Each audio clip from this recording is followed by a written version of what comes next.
Good evening and welcome everybody. Welcome to Masterclass Mondays. Tonight we've got Damien Boldyrew on board for the Racing Rules of Sailing.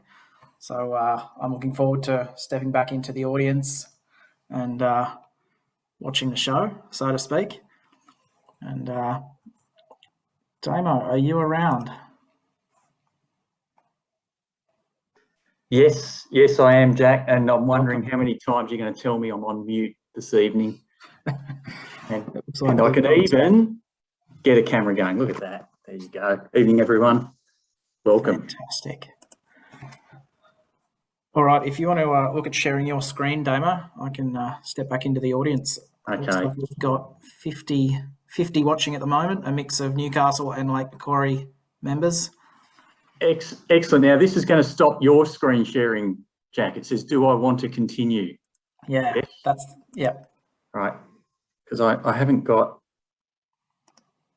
a 6-year-old with me that would do this in 2 seconds flat. Okay. Have we got my screen shared, Jack? We do. Excellent. All right. Everyone, welcome. Thanks for taking the time out of your Monday evening whilst we're all in lockdown. Unfortunately, I thought we might have been back on the water with a bit of hope to have been actually putting some of this stuff into practice, but we're not. So we'll be ready when we can get there. I thought I'd start off with some of the key changes that have come into the rules this year. That's the start of our 4-year quadrant. The changes stem from submissions that go into World Sailing from Australian Sailing and other MNAs around the world, World Sailing Class Associations, or the chairman of World Sailing Committees. And there are lots of changes. There's red pen right through the rule book in every section of it. But the good news is that they're largely minor edits. They're for clarification and consistency. And for the most part, the game we play on the water really hasn't changed that much. There's a lot of good resources available if you want to sort of really delve into it when we've got more time. This isn't going to drag on for hours tonight, which it easily could if we really did a deep dive. There's an Australian Sailing website which gives you links to all of the resources that are available. My favourite I've circled there, if you're really looking closely at the changes, is the World Sailing Study version, which actually sort of marks out the changes very clearly and even takes you to the submissions that led to the change if you want a really deeper understanding. It looks, I don't know if my screen's on, but you can see, you know, the strikeouts and the red pen and that sort of thing there. There's also some summaries and presentations that are already online on that site where you can replay videos that we've done earlier in the year on this. Basically, where it all begins is with a notice of race and ultimately a set of sailing instructions that follow. And the notice of race has a slightly elevated importance because now rules in the notice of race don't need to be repeated in a set of sailing instructions. So you need to pay close attention to your race documentation to make sure that if you've only got the SIs, you haven't missed something in the notice of race. And for the race officers, race management teams in the room, that's all about simplifying your documentation to make it easier for competitors. And the requirements of what has to be in there is in Appendix J as part of the rule book. In preparing your notice of race and sailing instructions for race management people that might be tuning in, be really careful about copying and pasting old documents because there are some rules that have been renumbered. A best example of that I can give you is the old Rule 4, decision to race is now Rule 3. It looks a bit silly when you've copied and pasted stuff that's incorrect or out of date. The guides are online and there's a link there that you can go to and find them. Just quickly skimming over some of the more relevant changes to people. Again, more race management, but competitors need to be aware that visual signals which were once only displayed over a class flag, and we used to write sailing instructions to accommodate other events, fleets and race area flags. you can now display a signal over a fleet flag, an event flag or a race area flag to communicate to the sailors for that particular fleet, event or race area. Whilst we're in the early part of the rule book in race signals, there's been the orange flag, which was one end of the starting line we always wrote into sailing instructions, has now become a rule in the rule book. The blue flag has an updated definition, but the safety aspect that's being introduced in the rules starts in race signals with flag V, which if the race committee displays that, that's a direction to everyone to monitor communication channels for safety instructions. Now, that was a common thing written into sailing instructions. It's now made it into the rule book. So for race management teams, be aware that that's already there for you and use it when you need to. Because we've done a lot of updates focusing on safety in the new rules.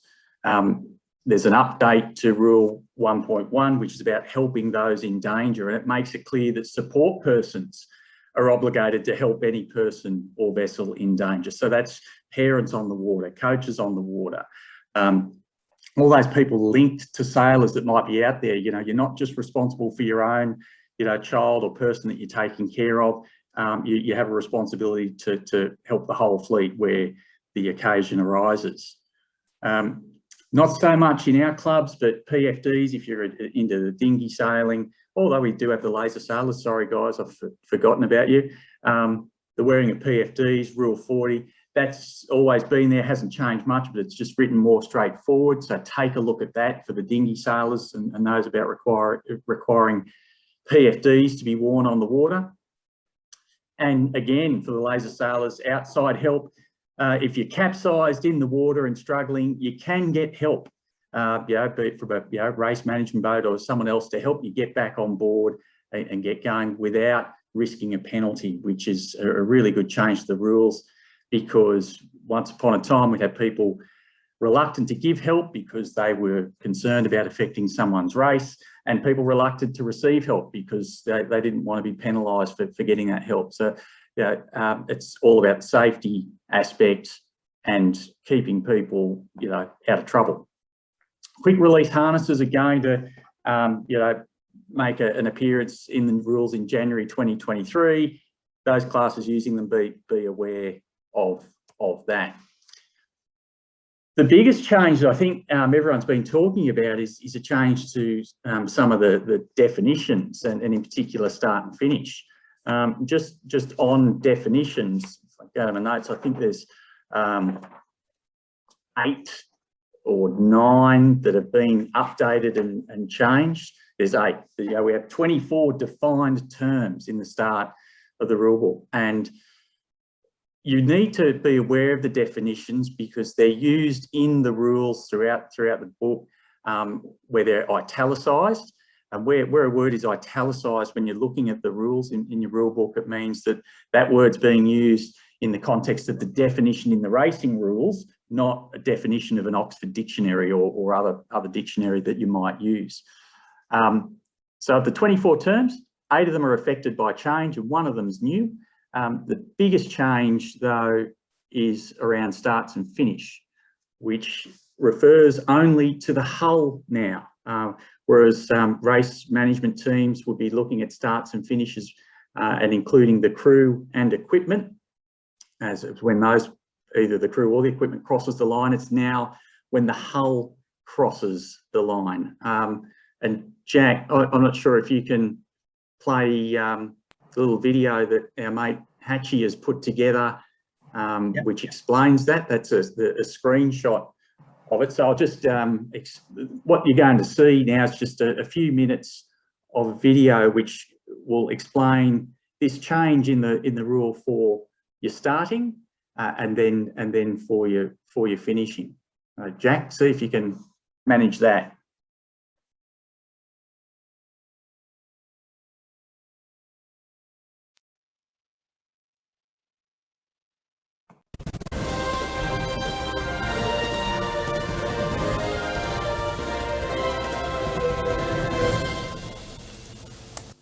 Welcome to the Australian Sailing Racing Rules of Sailing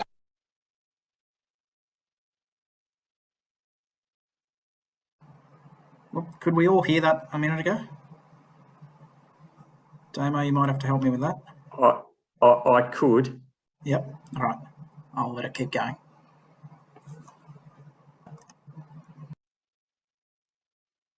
Update. My name's Stephen Hatch. I'm a World Sailing International Judge Umpire. It's that time again, every 4 years when the racing rules get updated. This set starts on January 2021 and goes through to the end of 24. In this update, we'll be looking at the new definitions of starting and finishing, and at how these have changed the rules for both competitors and, importantly, officials.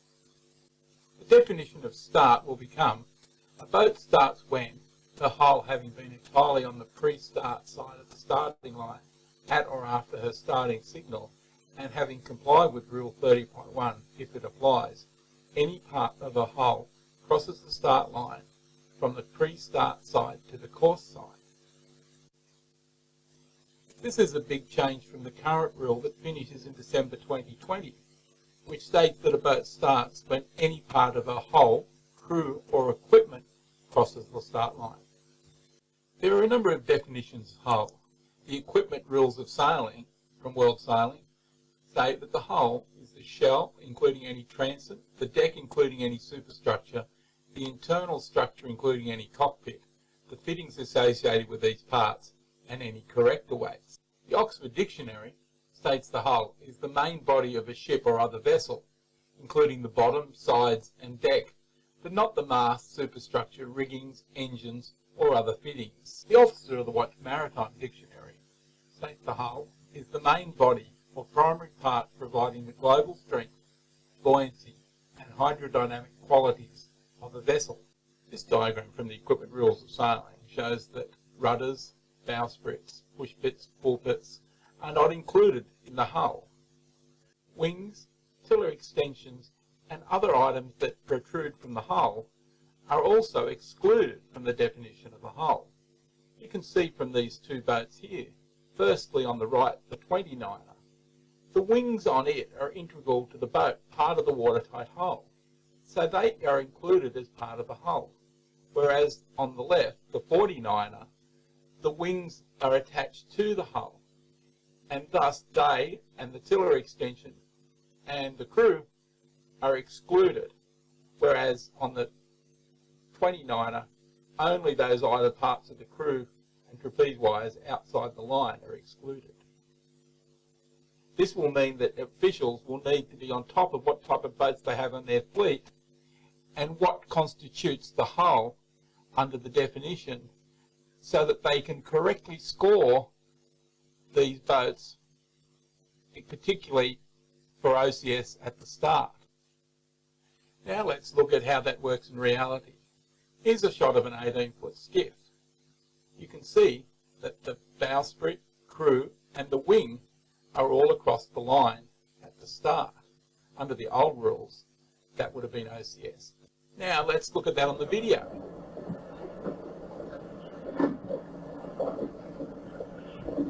The 18-footer, as we saw in the image, was correctly scored OCS under the old rules. Now let's look at that in slow motion. The skiff's approaching the line, getting close, the bowsprit's coming across, the boat bears away, the crew are coming across, the wing comes across, and the gun goes. Under the new rules, that's a clear start. They got it just right. The new definition of finish is a boat finishes when, after starting, any part of a hull crosses the finishing line from the course side. However, she is not finished if after crossing the finishing line she takes a penalty under Rule 44.2, corrects an error in sailing the course made at the line, or continues to sail the course. You see this match race boat sailing downwind. It crosses the line with its spinnaker, then its bowsprit. Then, when the hull reaches the line, it's finished.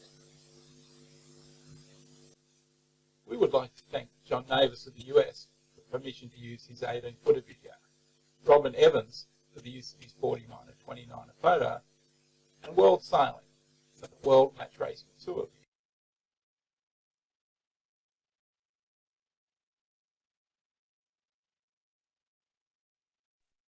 Thanks, Jack. That's it. And if I go back to where we were.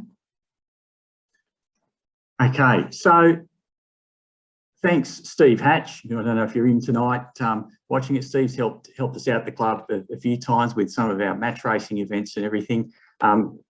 That's pretty clear change. Now, for the sailors, in all honesty, if you're that close to the line, I don't recommend pushing it any harder.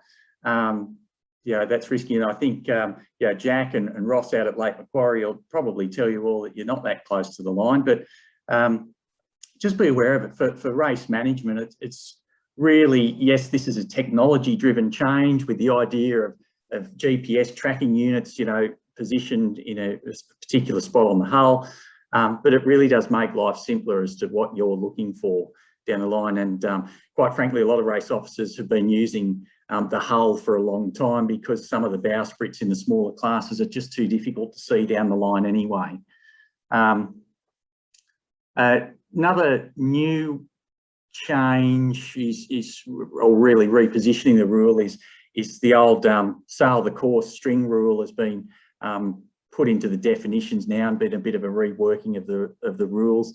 Doesn't really change that much in terms of the sailors and how we're playing it. But for the race officers, if you see a boat that does not sail the course correctly, you can now score the boat NSC, or not sail the course. There's no need for a protest, provided you are absolutely sure a boat has not sailed the course correctly.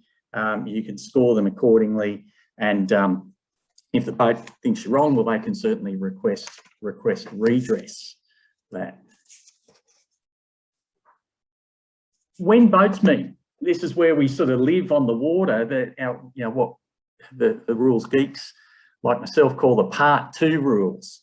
So it's from rules 10 to about rules 24. Is your port and starboard, windward, leeward, who's got right of way and who has to keep clear. And there's no real significant changes here, except really in rule 16.2, which is what we all sort of know as the anti-hunting rule. That basically used to apply to a starboard tack boat altering course. Now it only applies to that starboard tack boat when they're bearing away. So it's not luffing or bearing away. It's just bearing away and on a beat to windward. So in the fleet racing that we're doing, I can't imagine that too many people are really sort of making use of this rule, but it's there and something to be aware of for you to take a closer look at if you're interested. Both clubs, and in fact Port Stephens, my apologies for not remembering you earlier, but there are obstructions around the waterways that we sail on. For Newcastle, we've got the break wall. At the Port Stephens, no doubt shorelines come into play, and at the lake we've got various islands and things that we sail around, as well as other vessels on the water that we have to keep clear of. And if you need room to tack at an obstruction, not only does the rule require you to make a hail, but if you think your hail might not be heard, you can make some other sort of signal now under the rules. Typically for most boats, there's going to be some hand signals, but there may be an event where the clubs decide that they are going to implement some alternative means, and they'll specify that in the notice of race, maybe the use of a VHF, for example. If we ever get the chance to travel again or sail in areas where English is not the primary language that's used, hails in languages other than English are now okay under the rules, where it previously used to always have to be in English. If you've broken a rule and you think it's not your fault, there used to be 3 places to look for your exoneration under the old rules. Now it's all in one spot. It's a new rule 43.1. So, if you were compelled to break the rule because somebody else made you do it, if you're sailing within the room or the mark room to which you're entitled, or there's been some contact without causing damage or injury for the right-of-way boat or boat entitled to room, you're off the hook. But if you're scrambling to find where it says that, if you have an incident, Rule 43 is where you need to look to.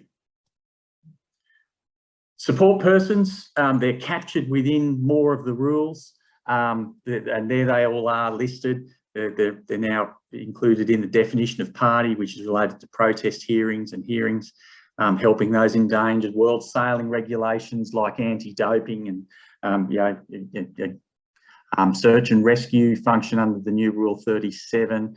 Trash disposal, great. As competitors, we were all prohibited by the rules from disposing of trash in the water. Now your support person can't do it either. Redress hearings and other hearings. And that's not because we're trying to make life difficult for support persons. They're a really important part of our sport.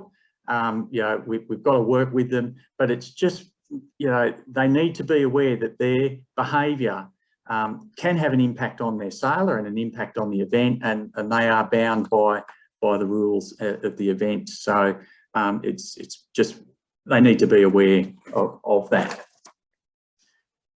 Which gets us into protests. The only other part of the changes that I think is worth mentioning for everyone to be aware of, if the race committee, technical committee or protest committee are protesting you, they only have to put it on the notice board. They don't need to hunt you down, find you, ring you, tap you on the shoulder. So if you think there might be an issue, make sure you check the notice board. So you're aware, we've always done it this way, but the rules have clarified it. Now, the protest committees work on the balance of probabilities by simple majority, and if they get a request that is marked as protest, it really should be a request for redress or vice versa. The protest committee can reclassify the request and still deal with it. So it's less pedantic sort of technicalities, and we're making it a little bit easier. Where there are discretionary penalties provided for in a set of sailing instructions, there's a simple method for a protest committee to deal with that. We don't have to have full-blown hearings and waste an hour of everybody's life. It's a bit of quick justice for discretionary penalties, a bit like the sort of quick justice that arbitration brought to the rules at the start of 2017. But an important change if you're seeking redress where another boat has been involved in an incident with you that you think's impacted on your race. For you to get redress, the other boat has to have taken a penalty or been penalised. So what's really important then is to protect your redress claim is that you protest the other boat so that it can be established that the boat's either broken a rule and taken a penalty or been penalised. That leaves us really with the forms that have been updated for protest hearings and requests for redress. They are available online from World Sailing. Most of the clubs have got links to them. I don't know if we've yet set that up at Lake Macquarie or Newcastle or Port Stephens, but even if they haven't, the form use is not mandatory. Provided your protest or request for redress contains the information in it that's specified in the rules, you can write it on the back of the envelope if you have to. I recommend you don't. You'll find the forms make your life easier and will make sure that you don't miss anything. But if you're stuck, clubhouse is closed, you don't have a form, get your paperwork in as soon as you can on something, because not having the form isn't going to be considered an excuse by the protest committee for why you were late in lodging. So that's really just the simple overview of the changes that I wanted to sort of touch on with everyone tonight. Jack's monitoring questions, I think, on the way through, but we did get some questions sent in, which is probably what everyone's a bit more interested in and hopefully is a little bit more interesting. And the first of those that we received is, can you explain the difference between a rounding mark and a passing mark, and where is it in the rules? Well, yes, I can. what you're looking for in the rules is in the definitions sail the course, and in the rule called sailing the race, which is rule 28.1. I'm not going to sort of regurgitate those word for word because you can have a look at it if you've got the rule book in front of you, or do it in your own time.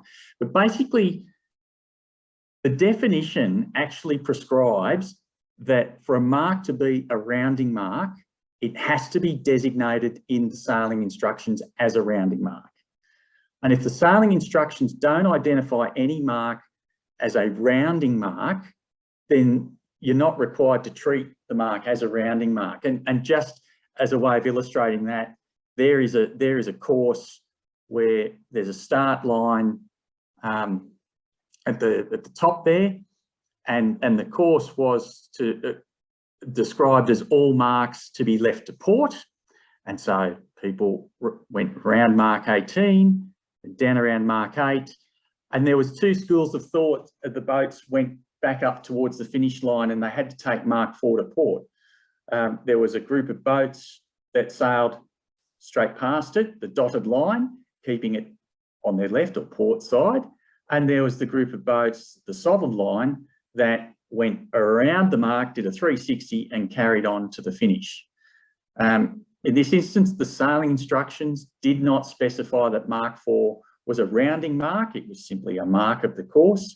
And so the string rule under Rule 28, which we've all heard of, when that's drawn taut, must pass each mark on its required side and touch each mark designated in the sailing instructions as a rounding mark.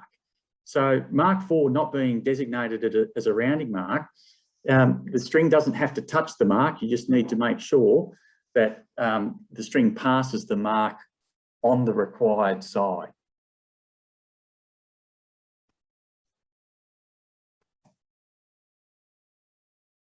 Another question, and if you've got a question that springs to mind or you want me to clarify or explain anything further, throw it in the chat or the Q&A box. Jack will get it to me.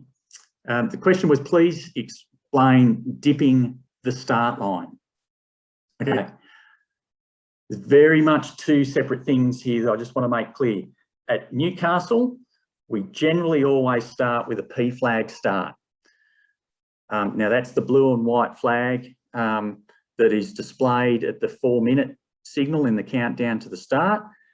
And that tells us that if you're identified as OCS on the course side of the line at the start line, you can get back behind the start line however you like, basically. And the most common thing boats will do is, let's say, dip the start line. So the boats that are over, they'll simply bear away, making sure they keep clear of the other boats around them as they do, head back straight across the start line, get their hull wholly behind the start line to then can be able to start correctly. At Lake Macquarie Yacht Club, we don't use the P flag as our starting preparatory signal. We use the I flag. And so if we're identified as OCS by the race officer at the start, we can't just dip the line or just simply, bear away, go back behind the line and start. We have to do what we all sort of are familiar with as round the ends. So we have to sail all the way across to either the committee vessel to then sail around behind it, or to the pin end of the line to sail around it, behind it, and then recross the start line to start correctly again. So that picture there is, sorry, that picture there was taken at the start of the laser event at the Olympics in London. At the start line, this ended up being a general recall, but all of those boats that are over the line, if they could just simply dip behind it to start correctly, they'd be fine under a P flag. Under the I flag, if they were sailing at Lake Macquarie, they'd have to sail around across the fleet and then in front of the committee vessel or in front of the pin boat, around behind, and start correctly then by going over the start line again.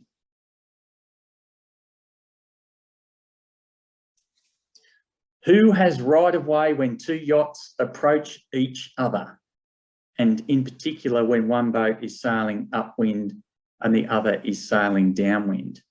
I'll just quickly talk about right of way and who's got right of way and who is required to keep clear. There's only 4 rules in the rule book that establish who has right of way and then who has the obligation to keep clear.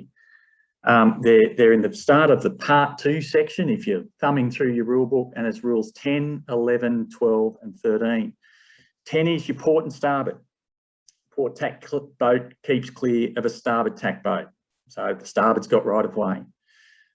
11 is windward leeward. A windward boat keeps clear of a leeward boat. So leeward's got right of way, windward boats keep clear. Rule 12 is clear ahead, clear astern.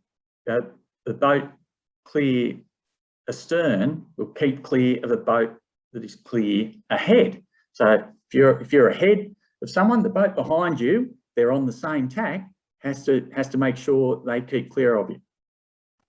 And then rule 13, the tacking rule. Whilst you're attacking boat, and you're attacking boat from that moment you pass head to wind until you get down to your close hauled course. So, if you're tacking from port onto starboard, if you're luffing up, that period from luffing up to head to wind, you're not starting your tack until you're past head to wind. You're just a luffing boat. Past head to wind, you become the tacking boat and you're required to keep clear from all other boats until you get on your new close hauled course.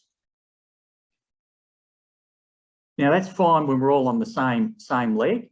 Often with mixed divisions, we will encounter other boats that are sailing on a different leg. And so the upwind and downwind thing doesn't really change.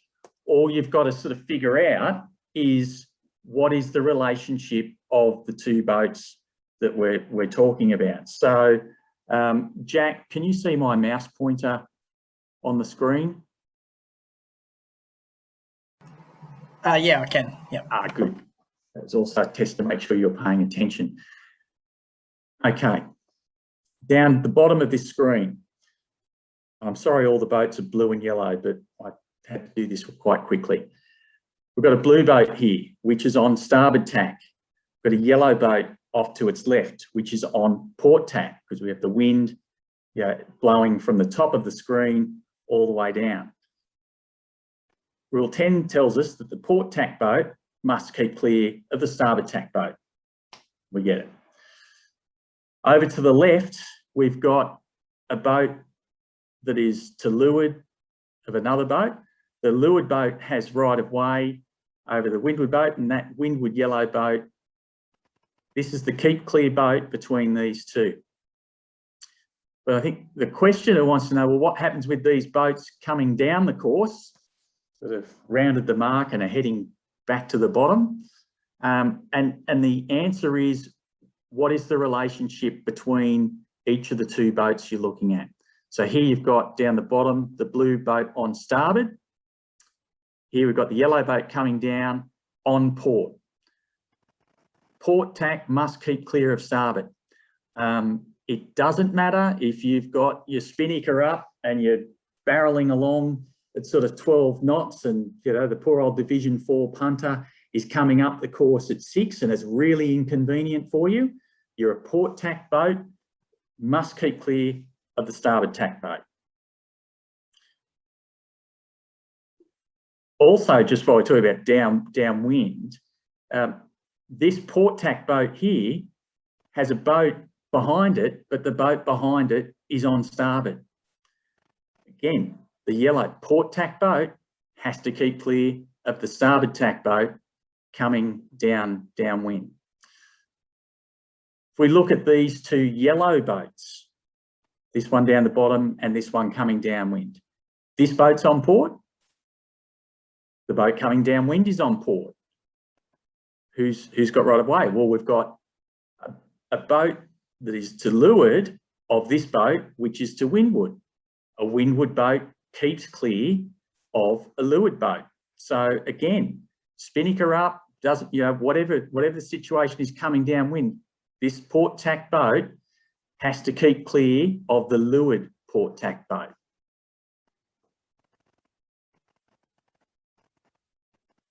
Just checking the chat box, make sure there's nothing there. Okay. There's another question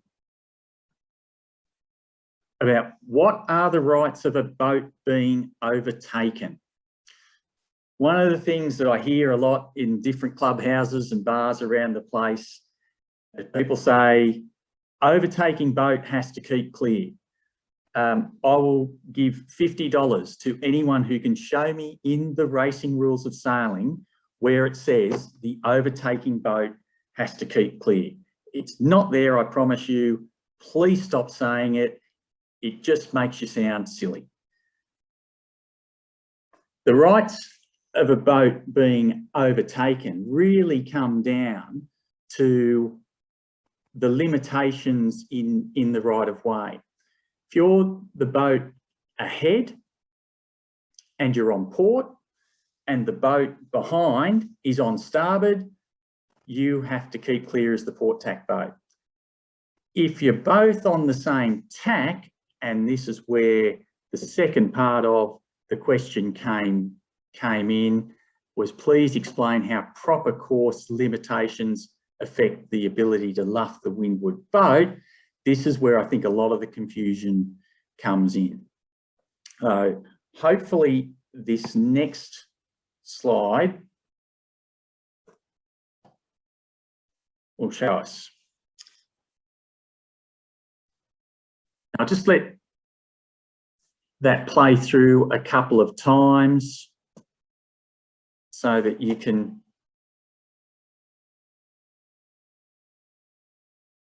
get a sense of what's happening there. Now I'll explain what's going on.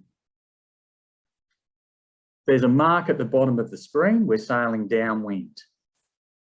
The proper course for the yellow boat to get to that mark is pretty much to sail straight to it in this scenario. Its proper course, the fastest way to get to that mark, to finish as soon as possible, isn't to head off to the left of the screen as it's doing by luffing the blue boat. Now, because the yellow boat has come from clear astern within 2 of her hull lengths of the other boat,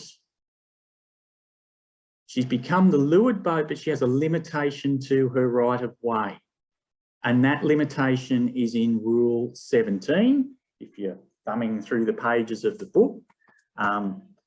If you're not, or you haven't got a book, I will actually read this rule to you because it's one that comes up a lot on the racetrack. If a boat clear astern becomes overlapped within 2 of her hull lengths to leeward of a boat on the same tack, she shall not sail above her proper course while they remain on the same tack and overlapped within that distance, unless in doing so she promptly sails astern of the other boat. So what that rule's saying is for yellow here, if she gets that overlap from astern, sailing faster than blue, and she does so within 2 hull lengths of blue, she's limited to sail not above her proper course. Now, if blue was the overtaking boat, just to reverse the scenario, and blue had been sailing faster, that limitation doesn't apply.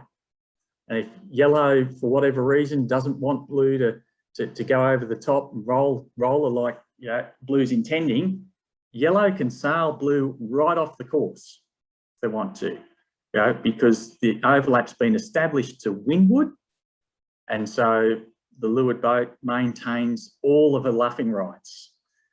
But where the overlap's been established to leeward, there's that limitation. You can't luff the other boat off the course by sailing above your proper course. Now, in our mixed fleets, and this is a really important point to make, we all might have different proper courses. And I can assure you that a boat sailing a asymmetrical kite is going to be sailing a higher angle as its proper course than a boat flying a symmetrical kite. And so even though, you know, if the blue boat with a symmetrical kite, say to use this diagram, wants to sail straight down, if it is yellow's course to sail a higher and hotter angle, then blue has to keep clear because it's still the windward boat. One of the things that I would caution everyone about not doing, or about doing, is where you are the windward boat and someone is luffing you up, whether or not you think it's their proper course or they're sailing above their proper course, make sure if you're the windward boat, you keep clear. There's been many examples where this sort of thing has come into the protest room where we've found that, yes, a boat sailed above its proper course, but also the windward boat failed to keep clear. And so both boats have left the room disqualified from the race.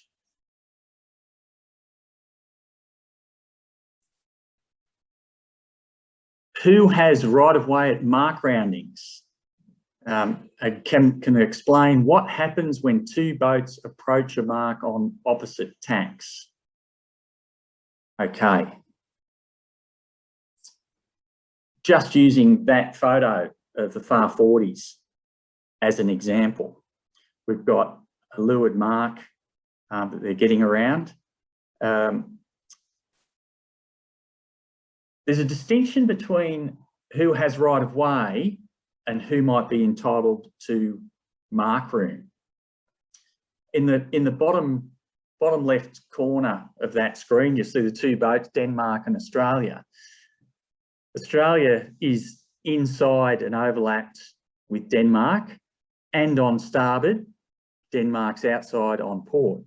So Australia there is not only the right of way boat because she's on starboard and Denmark's on port, but she's also entitled to mark room. So mark room, whilst it gives someone an opportunity to get round the mark, who's right of way and who's the keep clear boat is still established by those four basic rules, the 10, 11, 12 and 13, and more commonly, you know, 10 and 11 in these situations. So hopefully, if I remember rightly, just see that. So in this scenario, you've got blue and yellow sailing to that bottom mark. Both boats are on port tack. So rule 11 applies between them, which is windward leeward. Yellow is required by rule 11 to keep clear of blue. But blue's right of way is limited by rule 18 now because blue has to give yellow mark room to get round that mark. So when you're trying to figure out who has right of way at the mark, or it's the relationship of the boats, the next step is who's got mark room. So here we have blue is right of way, but yellow has mark room, and blue has to let yellow get round that mark. Yellow, being the keep clear boat though, doesn't get to do what I would call a racing rounding or a tactical rounding. The mark room you get as a keep clear boat is a pretty narrow envelope. Blue, because she's right of way, only has to give you enough to get round the mark. It's not enough for you, doesn't have to give you enough to want to sail wide as you go into the mark and come out with a high narrow exit. So your mark room as a keep clear boat is a much narrower envelope than if you're the right of way boat. And so the next scenario here, yellow, the inside overlapped right-of-way boat, because in this scenario, the boats are on opposite tacks. You've got yellow on starboard tack and blue on port tack. So yellow being on starboard, blue has to keep clear. So yellow gets the opportunity to sail a more tactical or racing rounding, which she wouldn't have had she been the keep clear boat. Excuse me, the keep clear boat.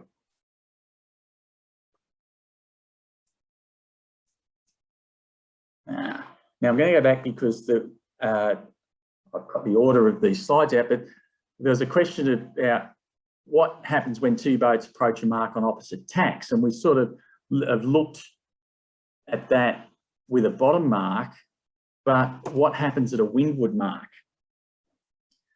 And at a windward mark,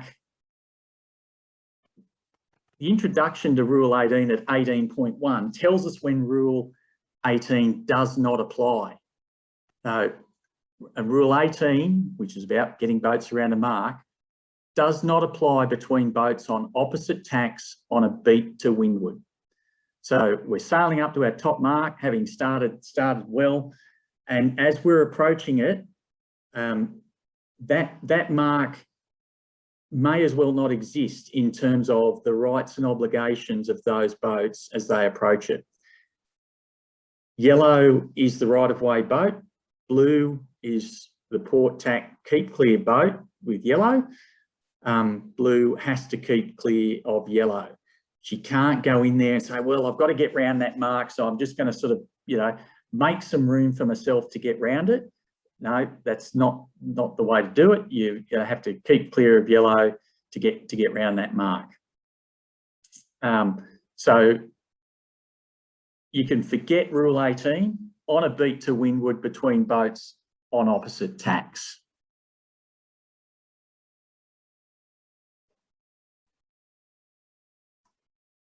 There you go for the laser sailors. That was the top mark at an event. I can't think of where poor old USA 776 has come in on port because he hasn't thought far enough ahead. He's had to duck all of the starboard tackers to get around the mark because he has no entitlement to mark room under 18 because it didn't apply between the boats on a beat to windward.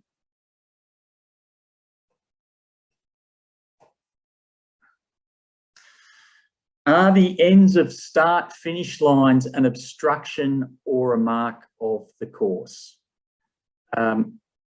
Generally, certainly at Lake Macquarie, where we start in the middle of the lake, the ends of the start-finish lines marked by the race committee vessel, and then the other pin end of it, and sometimes a inner distance mark. They are marks of the course when you are approaching them to start. You are not entitled to mark room. Now, whilst you're milling about, waiting for your start time before you're approaching to start, a big race committee vessel could well be an obstruction to you, and you are entitled to the room under Rules 19 to pass that obstruction as you're going backwards and forwards. In all honesty, if you're playing silly buggers with the race committee vessel before the start of a fleet race, I just don't see the point. You're putting yourself at risk, and I don't think it's really necessary to be doing that in the starts that we're playing in. This is a finish line. A lot of people get confused that because you're not entitled to room at a start mark when you're approaching to start, that also applies at a finish line, and that's not the case. When you are approaching a finish, the zone around a mark applies, Rule 18 applies as it normally would at any other mark. And so you may well be entitled to mark room to get round a finishing mark for the finish of your race. But Newcastle, we've got a nice breakwater or shoreline that we often start off, and because there's no navigable water, for you to bail out into, you actually are entitled to room. Yeah, we don't want boats pushing others off onto the rocks. That's not what our sailing's all about. So if you don't have navigable water and an escape route to get out, then the other boat has to give you room to keep squeezing past the breakwater and that start line.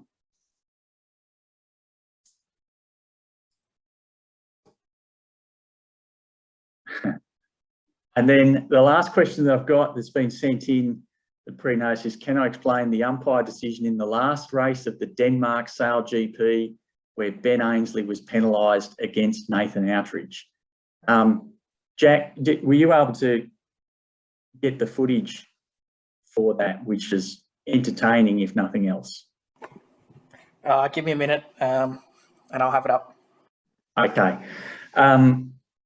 For those of you that have been watching the Sail GP, it's amazing racing. Those boats are going super quick, really entertaining to watch.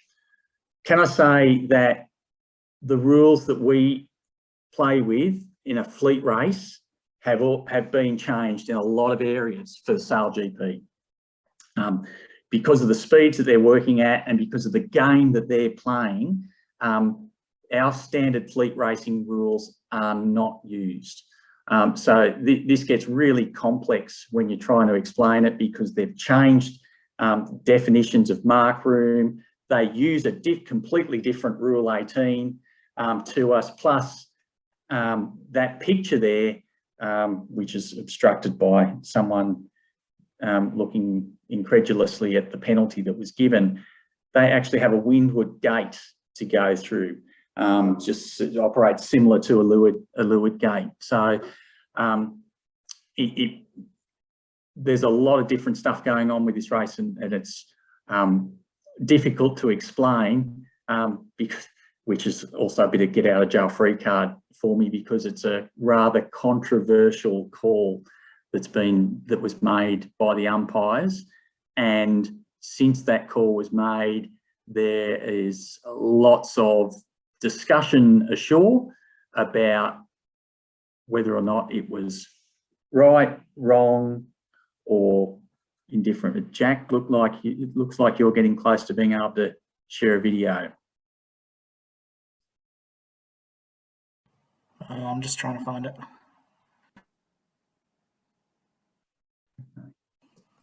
You'll have to find something else to talk about for a minute, Damo. That's all right. Well, I'm going to go through the chat room and just see. Okay, what's type questions there?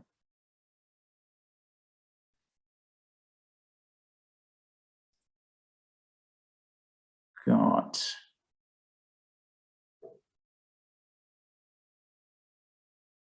Okay, Nicholas asked about what about with an ASSI. I think that Nicholas might have been, whilst we're talking about the proper course limitation and the difference between a boat sailing with an asymmetric spinnaker compared to a boat sailing with a symmetrical spinnaker, or just two sail, headsail poled out, which is going to want to run deeper than a boat with an ASSI.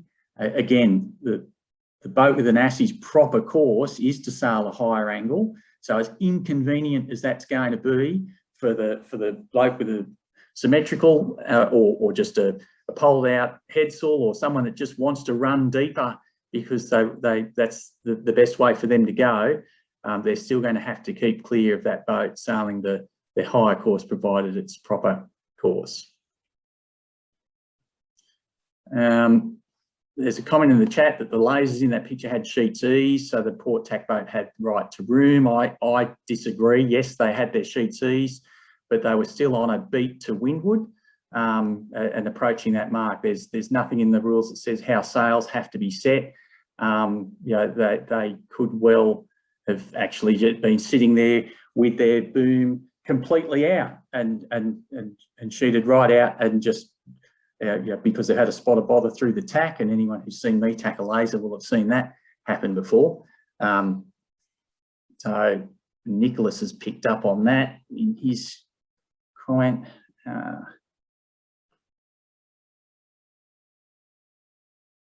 Okay, Barry has asked, could I clarify proper course prior to the start signal? I.e., there is no proper course before the start signal, right? And yep, Barry, that's 100% correct. And the reason we know that is because in the start of the rule book where we find the definitions, there is actually a definition for what proper course is under our racing rules. As I flick through mine, and look, as much as I delve into the rules and spend a lot of time with them, I always look at the rule book because memories fade. You know, you hear stuff, you know, in the bar, on the water, with other people you sail with, and it's always good to go back to the rule book and just read it and go, what does this rule actually say? But yeah, your proper course under the racing rules is a course a boat would choose in order to sail the course and finish as soon as possible in the absence of the other boats referred to in the rule using the term. A boat has no proper course before her starting signal. So before the gun goes, the boat doesn't have a proper course under the rules. Once the gun has gone, you've got a proper course.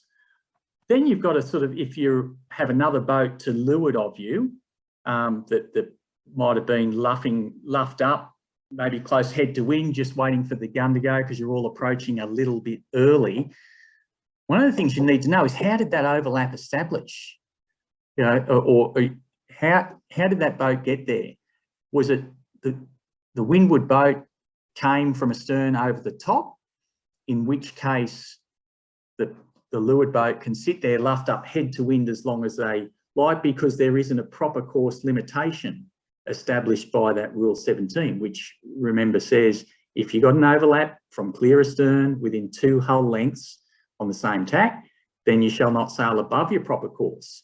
If you're sitting there luffed up minding your own business and a boat comes, you know, goes to windward of you, you can stay luffed up head to wind when that starting signal goes.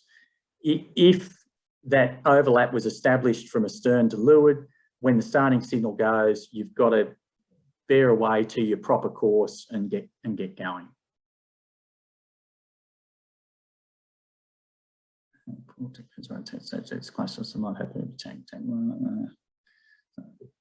take that as a comment, not a question. Are there any apps or computer games to learn the rules of sailing?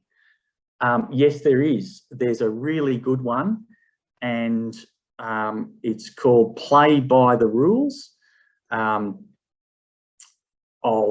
try and find who developed it, but hopefully if you just Google Play by the Rules, it's an interactive animated game, if you like, that takes you around the course from start to finish, presents different scenarios, and then gives you sort of a question around who you think's got right of way and who doesn't, and explains then the rule behind it. So it's actually quite a good app or computer game to help learn the rules, and far more interesting than sitting and reading the book, I'd have to say.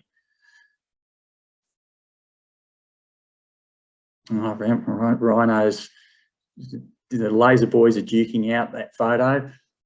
I'll put it back up on the screen. No, I don't think I can. Jack's got control. That's okay. I'm good to go whenever you are. All right. Okay. Yeah, the old lasers are loving that photo. Right, Jack, let's play this video. So everyone, this is the video. What you're going to see is Sail GP. We're coming into the top windward gate mark. I think it's Tom Slingsby's already been around, and he's got Nathan Outridge and Ben Ainsley trailing in Japan and GBR there. Way you go, Jack. Halfway through this 6-leg race final, it's Japan giving way to Great Britain, and it'll be a drag race to see if either of those two boats can track down Tom Slingsby and Australia's Sail GP. This will be crucial now. Japan are splitting to the other side of the course. Can they find better wind than Tom Slingsby? This is the umpire's penalty GBR relative to Japan. Penalty GBR relative to Japan. Not giving room at the mark. Not giving room at the mark. That's a big call by the umpire. How much room do they want? That's such a...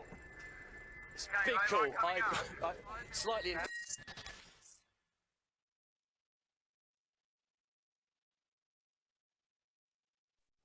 Halfway through this sixth leg race final, it's Japan giving way to Great Britain, and it'll be a drag race to see if either of those two boats. All right, Jack's stopped it there, and no doubt you're assuming I'm going to say something. Well, look, but basically, what you've seen to a fleet race, and none of it will make sense. But for the match races in the room, there'll be a little bit of sense to it, because on a beat to windward, an inside boat, which Japan is with GBR, is entitled to mark room. So they've got a Rule 18 that applies at a windward mark, even if you're on a beat to windward. Whereas for us fleet races, this would never be the case under the current rules. On a beat to windward, we have no entitlement to mark room. It's just simple port and starboard. But Jack, you just might play it through again, and people can just see. And basically, after there's a penalty given, there's a sailor who's not particularly happy about it. So I'm not sure what sound is coming through, but there is a language warning attached to it. Halfway through this sixth leg race final, it's Japan giving way to Great Britain, and it'll be a drag race to see if either of those two boats can track down Tom Slingsby and Australia's Sail GP. This will be crucial now. Japan are splitting to the other side of the course. Can they find better wind than Tom Slingsby? This is the umpire's penalty GBR relative to Japan. Penalty GBR relative to Japan. Not giving room at the mark. Not giving room at the mark. That's a big call by the umpire. How much room do they want? That's such a... It's a big call. I slightly...